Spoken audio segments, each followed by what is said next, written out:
Meeting ہوگی اس میں ہماری اپیرنس سامنے آئیں گے اور اگر ہمیں کوئی جواب دے سکے اس بارے میں تو پتہ لگ جائے گا اور پھر بھی انشاءاللہ آپ سے بات کریں گے. محتوم فاصل صالحات بہت شکریہ ہمیں جوائن کرنے کا. ایک پیرلل یہ ہمارے دو ٹوین چیلنجز ہیں پاکستان کے لیے کہ جو دہشت گردی ہے، افغانستان میں جنگ ہے، امریکیوں کی سرج ہے، ڈرون حملے ہیں، اور اس کے ساتھ ساتھ ہماری اندرونی حالات جہاں پہ اس وقت صورتحال جو ہے وہ آج وزیر اعظم کی پریس کانفرنس کے باوجود نظر نہیں آ رہا کہ اس کا کوئی سولوشن سامنے آ رہا ہے یا کچھ جو کشیدگی ہے وہ کم ہو رہی ہے. میجر چیلنجز ہو پاکستان آنے والے دنوں میں. بریک کا وقت ہوا ہے، پروگرام جاری ہے. واپس آئیں گے تو 1016 پاکستانی بھارتی جیلوں میں رہائی کے منتظر ہیں.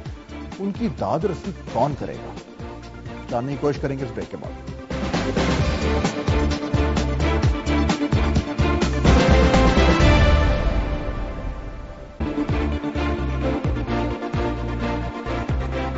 گو کہ بھارت نے انسانی ہمدردی کی بنیاد پر رہا کیے جانے والے اپنے 100 مچھیروں کو لینے سے انکار کر دیا ہے، لیکن بھارتی جیلوں میں قید پاکستانیوں کی رہائی کے لیے ملک میں آوازیں اٹھنی شروع ہو گئی ہیں. اس سلسلے میں آج سینٹ کی قائمہ کمیٹی برائے داخلہ کا اجلاس ہوا. وزارت خارجہ کے حکام نے اجلاس کو بتایا کہ 1016 پاکستانی بھارتی جیلوں میں قید ہیں، جبکہ 338 پاکستانی قیدیوں سے ملنے کے لیے جانے والی درخواستیں بھارت نے رد کر دی ہیں، بلکہ ان کا جواب نہیں دیا. اجلاس میں سینیٹر حاجی عدیل نے بھی انکشاف کیا کہ ان قیدیوں میں 65 کی جنگ میں حصہ لینے والے کرنل، کپتان اور سپاہی بھی شامل ہیں. اس حوالے سے مزید کیا اقدامات اٹھانے کی ضرورت ہے، کیونکہ یہ ہمارے لوگ ہیں، پاکستانی ہیں، اور یہ ہماری حکومت کی ذمہ داری بنتی ہے کہ ان لوگوں کو واپس لائیں. اور خاص طور پر اگر واقعی میں 65 کی جنگ کے کچھ ہمارے فوجی وہاں پہ موجود ہیں تو یہ واقعی ہمارے لیے ایک مقام شرم ہے. ان کو واپس لانا ہمارے لیے فرض ہے. یہ کیسے ہو سکتا ہے، اس کی تفصیل میں جائیں گے اور بات کریں گے. ہمارے ساتھ موجود ہیں سینٹ کی قائمہ کمیٹی برائے داخلہ کے رکن اور عوامی نیشنل پارٹی کے سینئر رہنما حاجی محمد عدیل. حاجی عدیل صاحب، یہ بتائیے کہ یہ جو آج بات ہوئی کہ یہ 1965 کی جنگ کے فوجی بھی ابھی تک بھارتی جیلوں میں قید ہیں، یہ کہاں تک اس میں صداقت ہے اس بات میں؟ دیکھیں، شکریہ کہ آپ نے بات کی. اس میں کہاں تک صداقت ہے اس کا فیصلہ تو ان دونوں حکومتوں نے مل کے کرنا ہے کہ ہماری حکومت تحقیق کرے اور ہندوستان کی حکومت ان کے ساتھ تعاون کرے. دیکھیں، صرف یہ بات نہیں ہے، ہم نے جب یہ مسئلہ چھیڑا تو اس سے پہلے سعودی عرب میں ہمارے کچھ لوگ گرفتار ہوئے تھے، ان کے لیے ہم نے مسئلہ ٹیک اپ کیا. تو پھر مجھے سعودی عرب اور گلف کے بہت سارے جیلوں سے پاکستانیوں نے فون کیے تھے اور انہوں نے کہا جی ہم بھی یہاں بے قصور پڑے ہوئے ہیں، نہ ہمارا کوئی وکیل ہے، نہ کوئی ہمیں سپورٹ کرتا ہے، اور نہ ہمارے وہاں جو ایمبیسیز ہیں وہ کوئی لوگ آتے ہیں. تو اس لیے مسئلہ ہم نے ٹیک اپ کیا.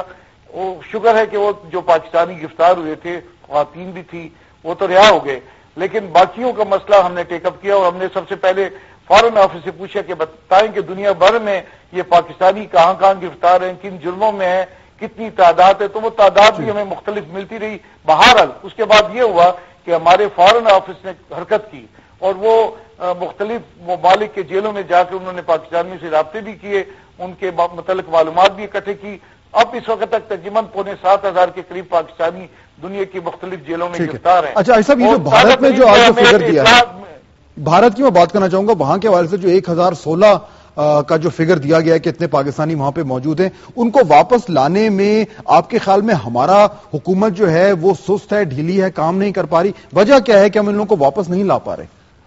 میں آپ کو یہ عرض کروں کہ میں پاک India forum, people forum for piece and democracy کا بھی اس کی اپنے صوبے کی طرف سے نمائندہ ہوں، اور ہم نے ہمیشہ پیس کی کوشش کی ہے.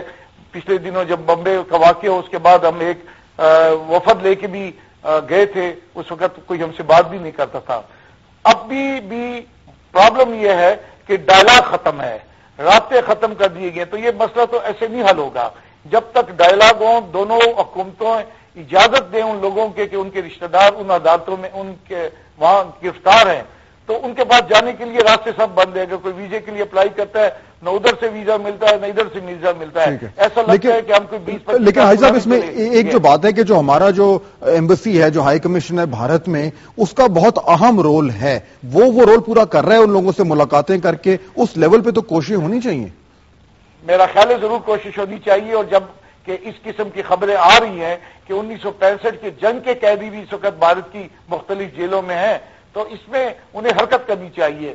ہم بدنصیبی سے میں نے آپ سے کہا کہ جب تک اس کمیٹی نے یہ مسئلے ٹیک اپ نہیں کیے تھے اس وقت ہمارے فارن آفس کا رول بھی بڑا کمزور تھا، لیکن اس کے بعد فارن آفس بھی حرکت میں آیا اور انہوں نے مختلف لسٹیں ہمیں دی، لیکن وہ تعداد ابھی تک بھی بڑھتی جا رہی ہے۔ پتہ نہیں چل رہا ہے کہ پہلے 4,000 تھے پھر 5,000 تھے، لیکن اس میں کم از کم حکومت جو ہے بالکل، اور آپ بالکل یہ درست کریں عائشہ صاحب کہ مداخلت کرنی چاہیے بالکل، اور اگر آپ اس پلیٹ فارم سے آواز اٹھاتے رہیں گے، ان پہ دباؤ ڈالتے رہیں گے، تو ہم بھی یہ امید کرتے ہیں کہ یہ جو ہمارے پاکستانی بھائی اور بہنیں یہ واپس آئیں۔ ہم اس کوشش میں حاجی صاحب آپ کے بالکل ساتھ ہیں۔ بہت شکریہ ہم سے بات کرنے کا۔ آج پروگرام کا اختتام ہو رہا ہے، آخری بات